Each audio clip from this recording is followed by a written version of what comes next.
এলো আবার চন্দননগর, ঢাকের পিঠে পড়লো কাঠি খুশির প্রহর। আমন্ত্রণ জানাই সকলের আশা চাই, এরম পুজো আর তো কোথাও দেখতে পাবেন না।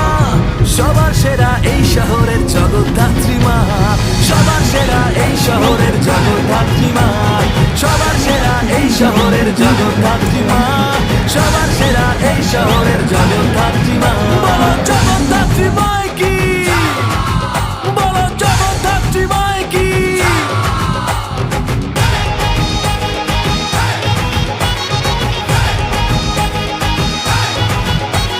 পঞ্চমীতেই শুরু, মন করছে উরু উরু, চক্ষুদানের পর্ব শেষে গয়না পরা শুরু। ষষ্ঠী সকাল হলো, কানে ঢাকের আওয়াজ এলো, মায়ের মুখের মিষ্টি হাসি মেলছে খুশির আলো। তোমরা দেখে যাও, সেলফি তুললে যাও।